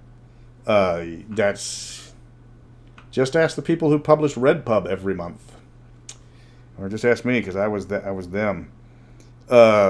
It's getting to be expensive to publish because nobody's buying the magazines. You keep it online. As much as I love physical print media, even I know that for a fact. Something else that they have to keep in mind, and this is something that I have been told by many a person, is America's not the entire market.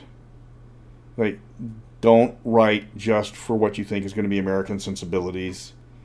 There's other nations view Americans as prudes, or that they don't understand why we have a certain love of, why we can show murders on television but not boobies. You're not going to you're not going to offend an Italian or a Greek or even somebody from Japan, with slightly exposed skin. The lady can be walking around in a chainmail bikini. She can be a Pict. It's like, you can show barbarians not wearing hardly anything, like we did in jolly old Scotland with the Ross clan, the Scottish side of my family. And there's a market out there. Mystara or Beckme, the box sets, they produced them in 17 different languages. Somebody just sold an entire set piecemeal of the Hebrew Beckme set for thousands. I know, I watched it on the auction site going, I ain't touching this because I want to make rent payments. And I've seen it in Italian, Japanese, I've seen it in German, and somebody pointed out that one of the biggest flaws of the German book is German books are naturally larger than English because German uses bigger words. And the German book was about 20 pages longer, but then they used the English page numbering at the end, so none of the numbers matched up. you can market this stuff out. You can remember that not everything is going to be, you know, offensive to other people, or that other nations are going to want to see stuff in theirs.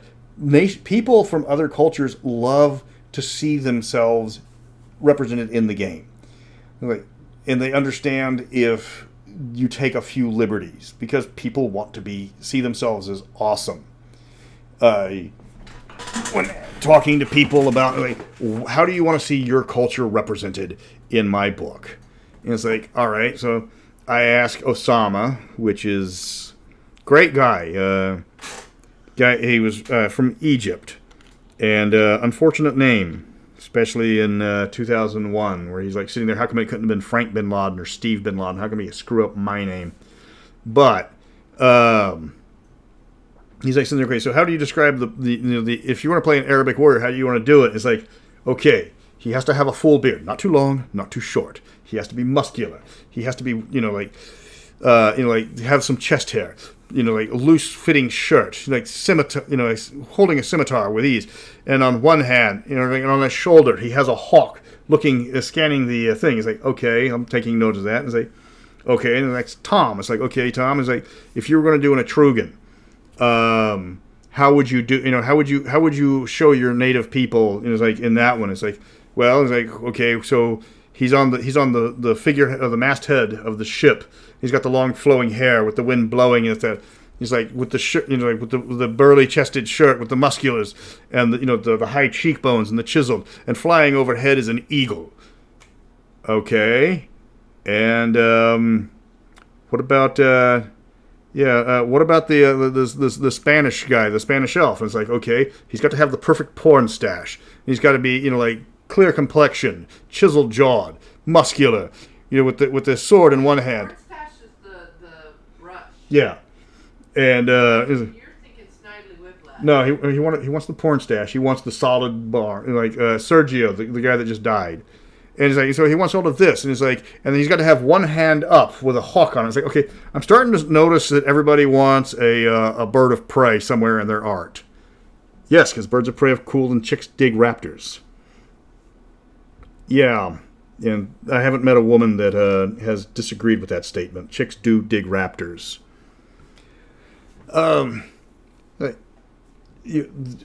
Okay, so Wizards is owned by Hasbro, which means Hasbro likes money. That means Wizards likes money. If they come out with if they start coming out with bad stuff and people stop buying it, Hasbro's going to stop liking them. Now, Hasbro is never going to part with the D&D license, or they're not the license. They're going to sell D&D. That's Hasbro. Hasbro collects. Hasbro absorbs. Hasbro does not part with things. If you want to get a license, you can license it out. If Hasbro tried to license out the Mystara setting, I would try to get I would be doing a fundraiser and probably sell all of my Mystara books, because I've seen the prices, so I'd probably make that in about half of the books.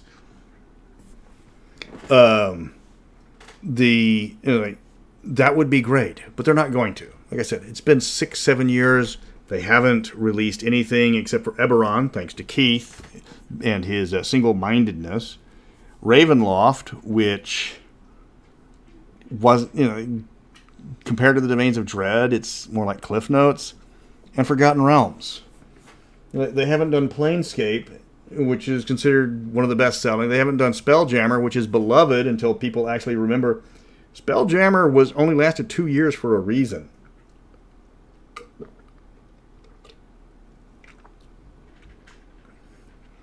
Yeah, Bargle would do whatever if Bargle versus Thay, he would do whatever he found the funniest. That's how he works.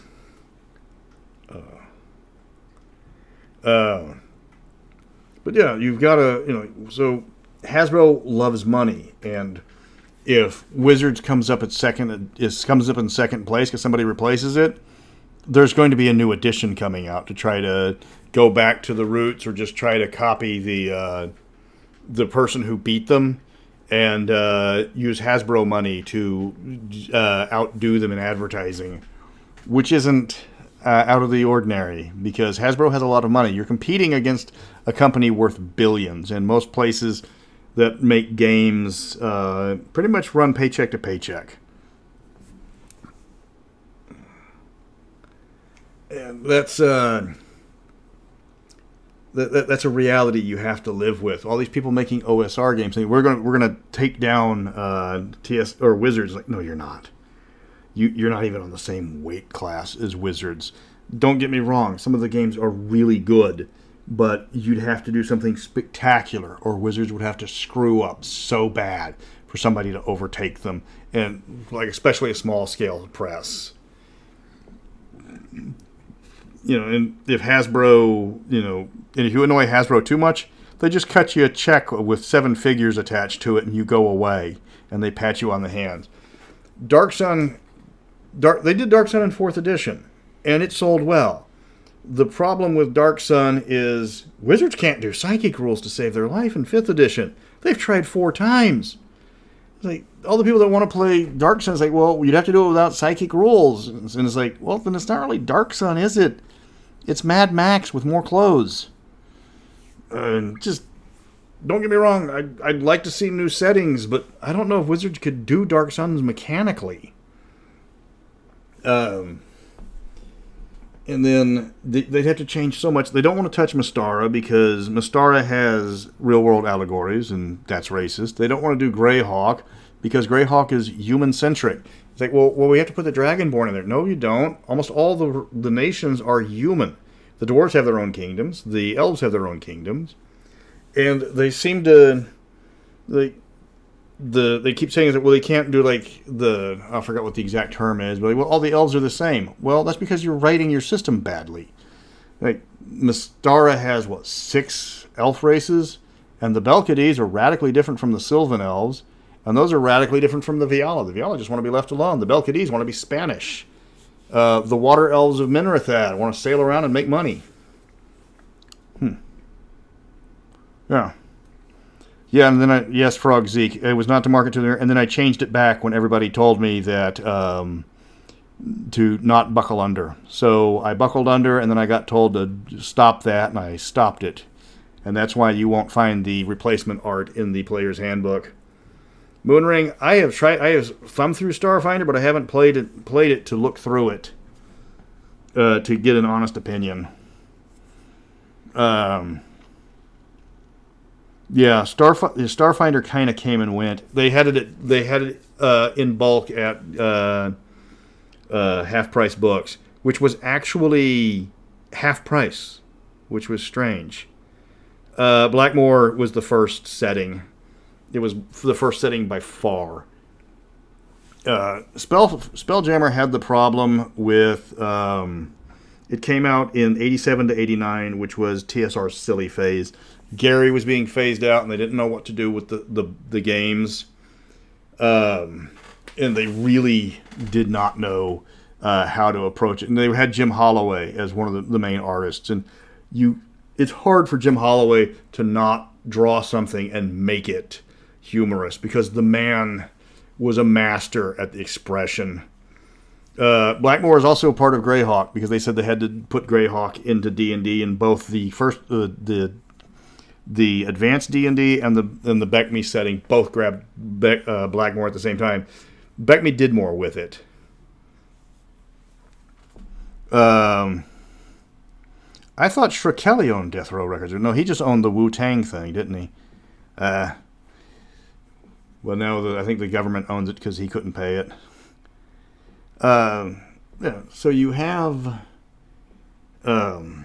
Wizards can do so much. It's like the thing is, Ray Winninger has made some serious games. He has made some really dark stuff. He was from Mayfair for a while, and he made the Underground game, which is one of the darkest ones. So for him to try to shy away from adult subjects, that's got to be coming down from the top.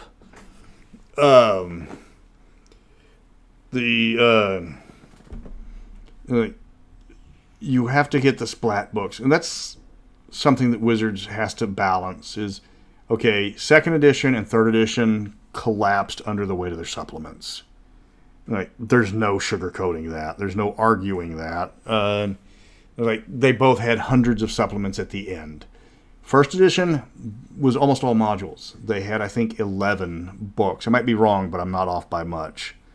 Then fourth edition had quite a bit, but it wasn't on par. The biggest thing with fourth edition was they tried to grab elements from too many of different games. The cards got introduced into it. It became more of a board game. They were trying to capture the rules of WoW, and people that were playing WoW were not going to turn off their computer to play the game. Zane, there were 4 books originally designed by Dave Arneson for Mystara, and that's when they put Blackmoor in the distant past. By the third book, Dave Arneson realized that they weren't going to actually listen to him on how to do it, so he dropped out before the 4th book came out, and so he didn't get to be on it. And the 5th book is vaporware, and there's no, despite rumors of it, there is no, the city of Blackmoor, there's no surviving rules or anything about it, so we only have guesses. And unfortunately Dave is gone, so we can't ask him, so I just have to make that up later. And then claim that he gave it to me from beyond the grave. Yeah, that'll work. People will believe anything, I guess. And they can make stuff that we want to play, but they're going to have to start realizing that there's a lot of stuff they've been doing mechanically doesn't work. Because if you look at it in the past, it's never worked in the past. Okay, the whole thing is like, all right, well, here's your race. Here's your race. Instead of getting +2 to this and +1 to this, just put +2 anywhere and +1 somewhere.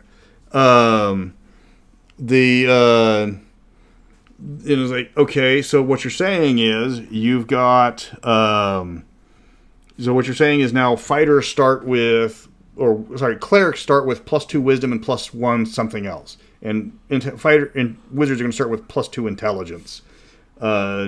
That's what you're doing, because every time you said, okay, when you pick this, you get a bonus.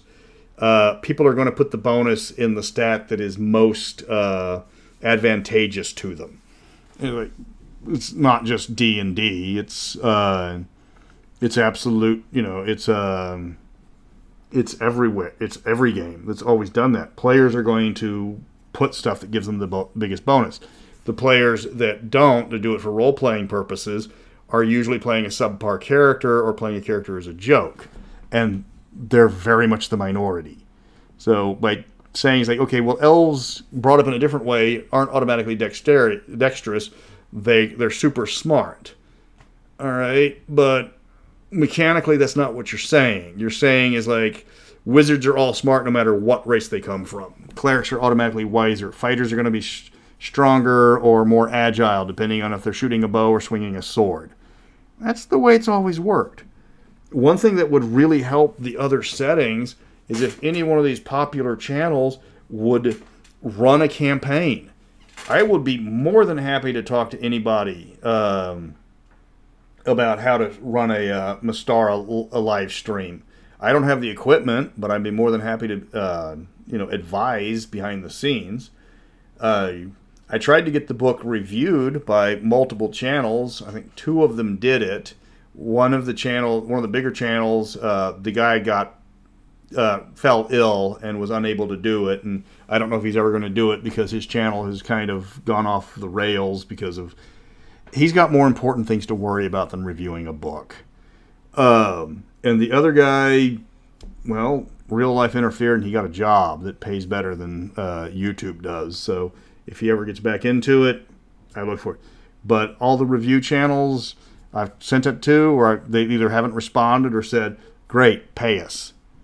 If I'm paying you to review my book, that's not how reviews work. That's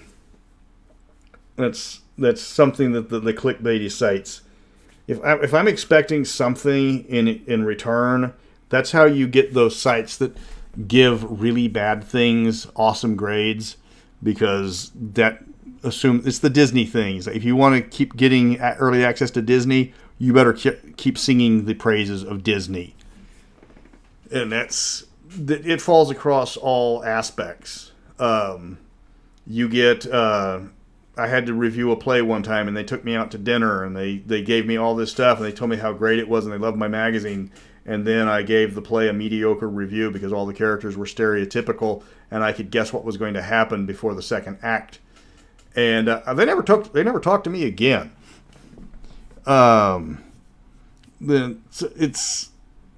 You can, if you're going to review something, you have to, you get a free copy, yay. It can be a PDF or it can be a physical copy, yay. But you got to be brutally honest. If something doesn't work, let us know. I've been trying. The Mystara books will do better if I can get more people to talk about them, and that's been a problem. It always has been.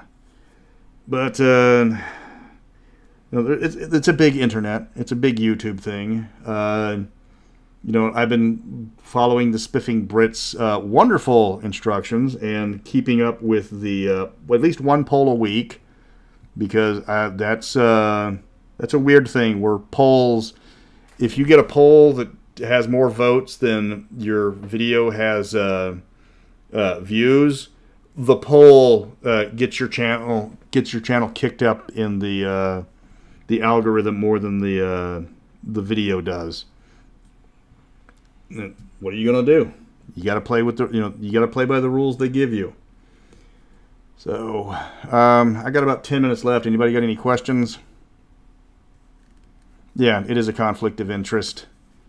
It was like Wall Street Journal, or no, it was a Wall Street Journal. It was New York Times goes, I don't care if you're banging an elephant, but if you are, you're not covering the circus.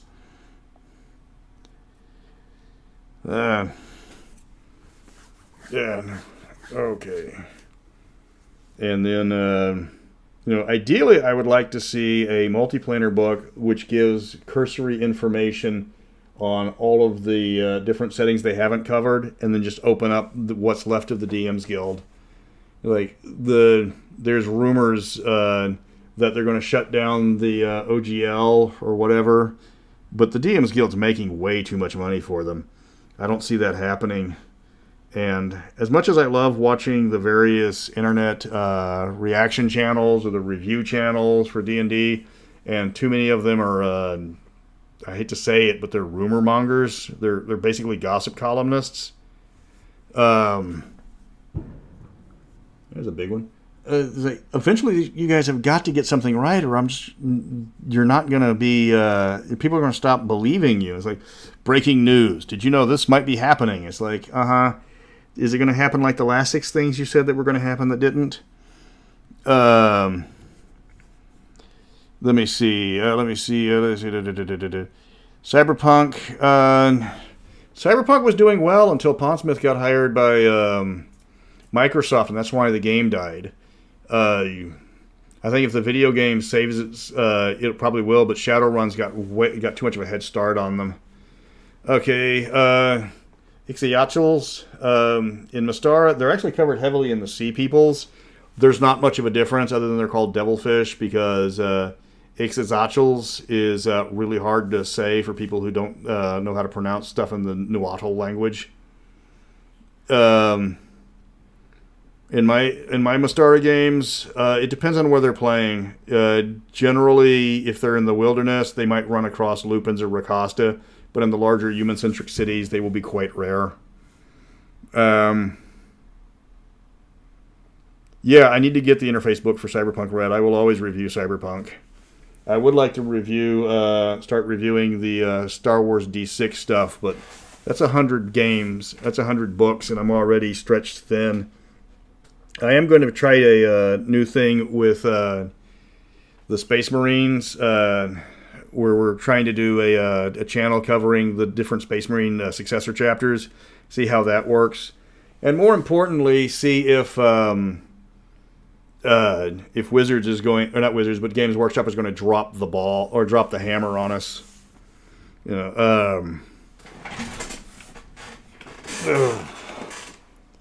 Yeah, Disney is. I don't know what Disney's got. Is probably going to have a power struggle soon because was it how much a lot of their stuff is losing money, and then the Sony Spider-Man one made them a bunch of money by not talking down to us. Star Wars D6 is the most successful licensed game, and up until recently, it was the second best-selling RPG of all time. It just now got, I think, passed up by Pathfinder. That means it took it took like 10 or 20 years to pass up a game that had been out of print. Well, and there goes more shots. And again, these are problems that they can be that can easily be fixed if they just let me, like, look at the rules and say, hey, we're going way too far in one direction. We need to pan it back, and then we can do secondary products. We're dealing with Hasbro here. They have infinite amounts of money.